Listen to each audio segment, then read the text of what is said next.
Why does political unity often emerge as the linchpin in resolving conflicts?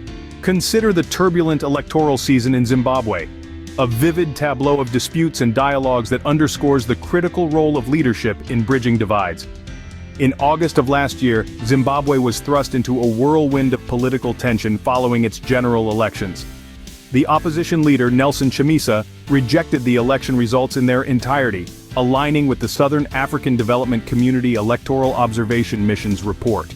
This report indicated that the elections fell short of the revised SADC guidelines and principles of a democratic election established in 2021. Chamisa's rejection was not just a formality, it was a call to action. He demanded fresh elections to rectify what he saw as a flawed electoral process, a stance that resonated with a significant portion of the Zimbabwean populace.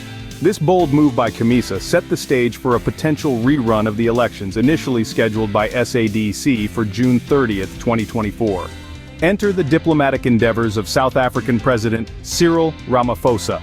Amidst this brewing storm, President Ramaphosa, a close ally of the disputed Zimbabwean President Emmerson Mnangagwa, managed to pivot the situation from confrontation to dialogue. His intervention was pivotal. By January 9, 2024, Chamisa had withdrawn his demand for fresh elections, opting instead for dialogue with Mnangagwa. This marked a significant de-escalation in the political crisis. The Southern African Development Community, which had been treading on thin ice, breathed a sigh of relief. The fear of escalating tensions had been palpable, given the strong backing Chamisa had from the majority of Zimbabweans. President Ramaphosa's role was not just that of a mediator, but also of a stabilizer, bringing together the ruling and opposition parties to a common ground of discussion. As we approach the end of June 2024, SADC is set to announce the conclusion of its due processes regarding the Zimbabwe situation. This resolution, brought about through strategic diplomacy and leadership, highlights the importance of unity in leadership and the potential of constructive dialogue over divisive confrontation.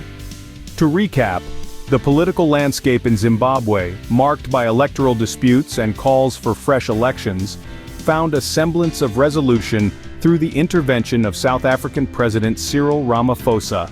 His efforts not only diffused immediate tensions but also set a precedent for how leadership can effectively foster dialogue and unity in times of political crisis.